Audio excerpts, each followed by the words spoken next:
शिक्षकहरूले आफ्नै छोराछोरीलाई आफ्नै विद्यालयमा पढाउने आँट किन गरिरहनु भएको छैन? यो समग्र कुराको समीक्षा गर्नुपर्छ र शिक्षकहरूका माग सम्बोधन गर्दा वर्षको 3-4 खर्ब जुन दायित्व राज्यले बिहोर्नुपर्छ त्यो भनेको जनताको विकासमा खर्च हुने रकमै कटौती गर्ने हो। त्यही भएर यो पाटोले पनि ध्यान दिनुपर्छ। त्यसो हुनाले जुन ढङ्गले अनौपचारिक वार्ता भइरहेको छ तर शिक्षक आन्दोलन यति धेरै माथिएको छ कि प्रधानमन्त्री बाहेकसँग वार्ता गर्दिन भन्छ अनि साँझ चाहिँ नि ठुल्ठुला होटलहरुमा चाहिँ नि अनौपचारिक खालका वार्ता गर्छ। त्यही भएर यो माथिएको आन्दोलनलाई जुन ढङ्गले उचालिरहेका छन् साथीभाइहरूले, म सबै शिक्षक साथीहरूलाई भन्छु देशको परिवेश बुझौं, राजस्वको स्थिति बुझौं, तपाईँ हामी सबैको भूमिका बुझौं। समझदारी र वार्ता बाहेक अरूको विकल्प छैन। प्रधानमन्त्री सकारात्मक हुनुहुन्छ, सरकार सकारात्मक छ। तपाईहरुले उठाउनु भएका माग मध्ये जायज माग सम्बोधन हुन्छ। त्यसो भएको हुनाले 22-25 दिनदेखि सडकमा बसेर टिकटक बनाएर रेगुलर टिकटकमा भाइरल हुन पाइन्छ भन्ने ढङ्गले पनि कतिपय निजी विद्यालयका शिक्षकहरू पनि त्यहाँ सहभागी हुने, मान्छे उचाल्ने अनेक काम गरिरहेका छन्। अब आफू सत्तामा हुँदा चाहिँ नि निधाएर बस्ने, सत्ता छोडेपछि प्रचण्डले त्यसलाई झन् उचाल्नु भएको छ। अब त्यो दुई जिब्रे नाकको जस्तो भूमिका उहाँको छ।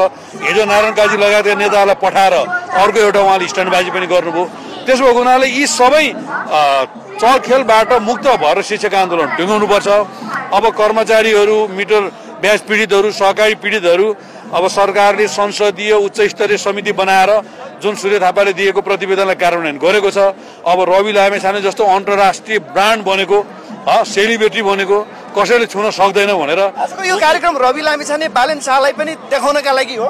हैन, भूपू प्रधान न्यायाधीशहरूको चाहिँ समूह बनाएर उनीहरूको संगठनै बनाएर लबिङ गरेर चाहिँ नि छुटकारा पाउन सक्ने मान्छेलाई त सरकारले एउटा कानुनी दायरामा ल्याएको छ भने उच्च अदालतका चाहिँ नि कर्तव्यनिष्ठ न्यायाधीशहरूले हिम्मत गर्नुभयो।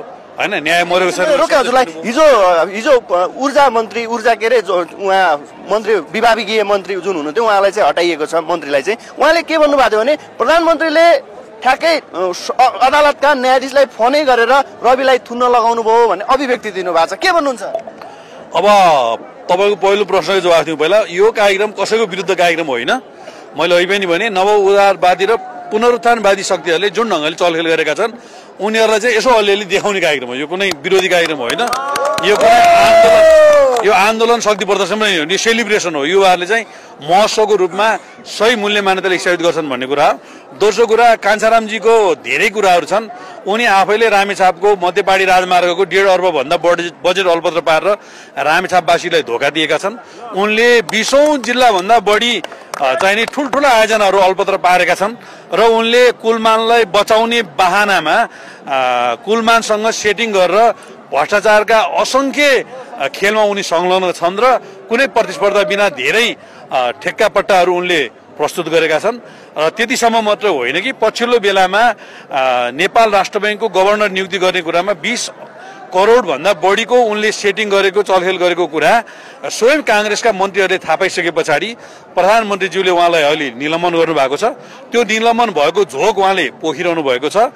आज बिहान मात्र पनि एउटा संसदीय समितिका सभापतिज्यूलाई उहाँले फोन गरेर केपी ओलीदेखि शेरबहादुर देउवाज्यूदेखि परराष्ट्र मन्त्रीसम्मलाई तथानाम गाली गरिसक्नु भएछ र उहाँले त कस्तो भने दुर्गा परसाई र कान्छारामजी एउटै लेभलमा पुगे जस्तो लाग्छ मलाई। दुर्गा परसाईले कुनै भारतीय एउटा नेतासँग चाहिँ अब ज्ञानेन्द्र राजा हुँदैनन्, अब दुर्गा परसाई नै राजा हुने हो। अब मै हुन्छु राजा, अब 5-7 दिनमा आन्दोलन चलाउँछु, लुटपाट गर्छु, चोर्छु, आगजनी गर्छु, त्यसै हुने राजा मै हो भनेर भनेका रहेछन्। उनीसँग वार्तामा सहभागी त्यो साथीले मलाई सुनाउँथे। कान्छारामले चाहिँ काङ्ग्रेसको संसदीय समितिको सभापतिले के भन्छ, अब शेरबहादुर देउवालाई संसद दलको नेता हटाइदिन्छु, नेता हुने मै हो, प्रधानमन्त्री हुने मै हो भनेर जुन खालको चाहिँ नि उनले भ्रष्टाचार गरेर अनियमितता गरेर ठेक्कापट्टा गरेर अलिअलि पैसा कमाएर सेटिङ गरेर जे गरेको छ त्यो खालको धम